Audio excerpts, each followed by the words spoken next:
Bonjour monsieur. Bonjour. Et alors, ce matin, on fait un micro-trottoir. Je ne sais pas si vous pouvez vous poser des questions si ça vous dérange pas. Non, absolument. Ok. Aujourd'hui, on va poser une question un peu particulière. On aimerait savoir qu'est-ce que vous avez fait dans votre vie ou dans votre enfance qui vous a plus rendu fier. Hmm. Alors, en réfléchissant à cette question, hein, parce que c'est une question qui est très très vaste, hein, on pourrait parler de beaucoup de choses.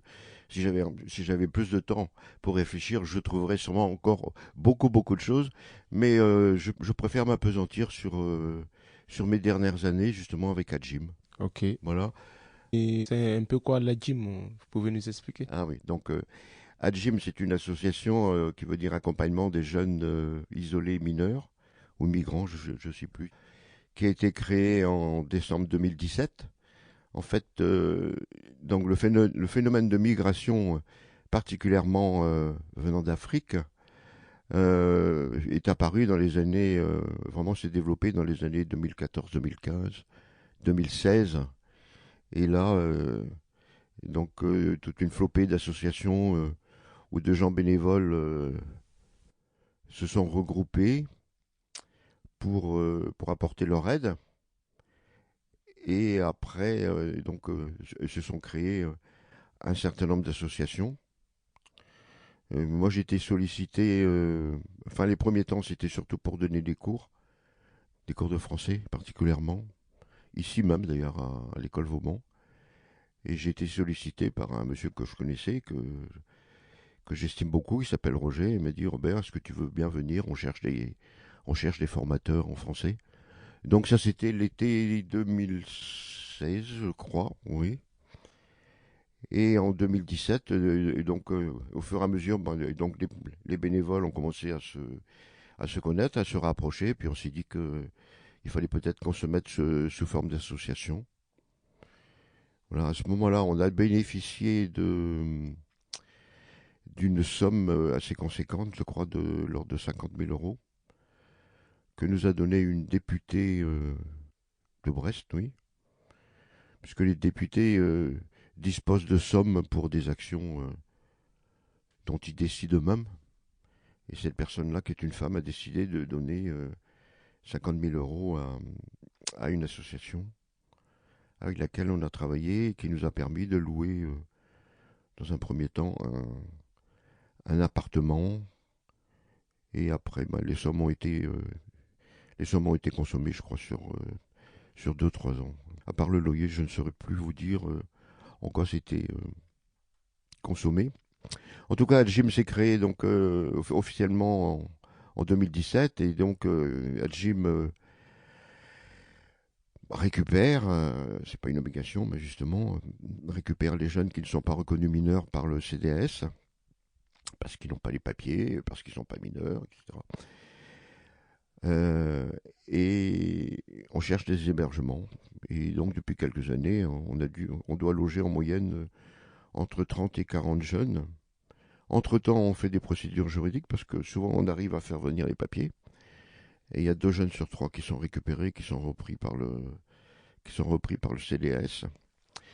Entre-temps, donc, on fait de la préscolarisation pour mettre tous les jeunes à niveau, en français, et en mathématiques, en sciences, etc. Et quand ils sont prêts, ben, il y a une personne en particulier qui s'occupe de les scolariser. On a des bonnes relations avec les écoles de Brest et aux alentours. Donc, hébergement, formation, accompagnement juridique. Et puis, on propose aussi régulièrement des actions qu'on dira culturelles, quoi. Donc, des visites comme l'atelier radio aujourd'hui, par exemple, ou des visites de musées, ou des visites touristiques à droite à gauche, etc. Voilà. On reste en contact avec eux parce que ils ont compris que c'était intéressant pour eux. Et donc, il y a des relations amicales qui se tissent. Alors, de quoi je suis fier, et donc par rapport à ça, moi j'ai accepté de loger un jeune à partir d'octobre 2017, oui, et que j'ai gardé à la maison pendant 5 ans et demi. Pour moi, ça n'a pas été particulièrement difficile. Moi, j'étais prêt à accueillir un jeune. Et bon, il y a eu des périodes difficiles aussi parce que c'est un adolescent, donc au départ, hein, mais une vie tout à fait normale. Voilà. Puis donc il a très bien travaillé à l'école, il a eu ses diplômes et maintenant il est en CDI dans une grande entreprise agroalimentaire. Voilà, donc il y a cet exemple-là, mais il y a aussi l'exemple d'autres jeunes de beaucoup de jeunes que Adjim a suivi, parce que maintenant on est en 2024, donc ça fait quand même 7 ans qu'Adjim existe. Et donc on a suivi beaucoup de jeunes qui, dans l'exemple que je donnais, on fait pareil, c'est-à-dire ont bien travaillé à l'école, on fait des stages qui ont donné satisfaction à leur employeur, qui ont souvent demandé à les garder après, et qui ont trouvé un emploi, et qui pour la plupart maintenant ont le permis de conduire ou vont passer le permis de conduire. Donc on pourrait dire, c'est un mot que j'aime pas tellement, qu'ils sont intégrés, quoi. Ils mènent leur vie maintenant. Donc je crois que de ça, on peut être particulièrement fier parce que c'est une belle récompense. Parce que les premières années, c'était vraiment ingrat quand même. Parce que donc il y avait beaucoup à faire et puis on voyait pas les résultats immédiatement. Il a fallu quelques années, justement, après quelques années d'études. Et puis, et donc les premiers emplois qui ont été trouvés, qui ont permis à ces jeunes-là de commencer à avoir leur autonomie, mais les premières années, on ne voyait pas ça. Or maintenant, on le voit. Ah, c'était un peu compliqué aux premières années, les débuts, c'était quand même un peu compliqué. Oui, c'était les tout premiers mois, voire les premières années, et pour nous, c'était compliqué à la fois pour ce que je dis, c'est-à-dire qu'on ne voyait pas nécessairement les résultats tout de suite, hein, mais il y avait aussi, pour nous qui sommes bénévoles dans ce type d'association, c'était vraiment les premiers contacts avec des migrants qui ont une histoire qui est très dure pour chacun. Donc il y avait un côté, il y avait aussi un côté émotionnel qui était très fort. On était très touchés, et ça nous a beaucoup perturbés, mentalement, psychologiquement parlant, c'était dur. Je dirais pas qu'on s'est habitué, mais les premiers temps, on prenait beaucoup sur nous de manière psychologique, hein. C'était dur, quoi, parce qu'on était en face de la réalité, en face de personnes humaines. Voilà, c'était pas des histoires qu'on lisait dans un bouquin. On avait les personnes devant nous. Les premiers temps, souvent, on demandait aux jeunes s'ils voulaient bien, de raconter leurs histoires.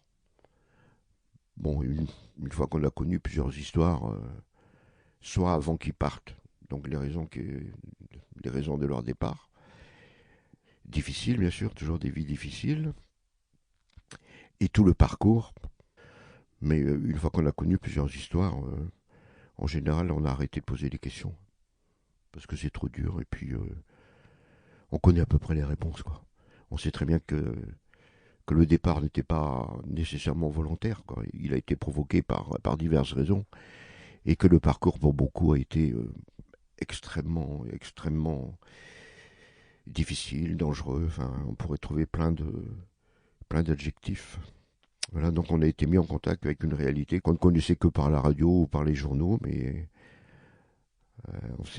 donc on était en contact direct avec les personnes et on est toujours en contact direct avec ces personnes qui sont des humains comme nous, qui ont une histoire qui est très difficile et pour lesquelles justement tous les bénévoles qui sont dans cette association-là souhaitent accompagner d'abord, quoi, pour donner le plus de chance et qu'après vous ayez une vie normale comme nous on a pu avoir une vie normale.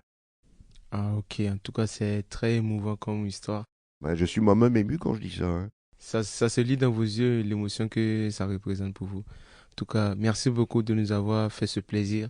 Ça nous a touché aussi. On voit que la gym fait un bon job, un bon travail. Et on les remercie aussi pour ça. Et je pense que les jeunes migrants seront trop contents et très heureux d'être avec vous. Parce que ça se voit que vous êtes une bonne personne avec un bon cœur. Merci.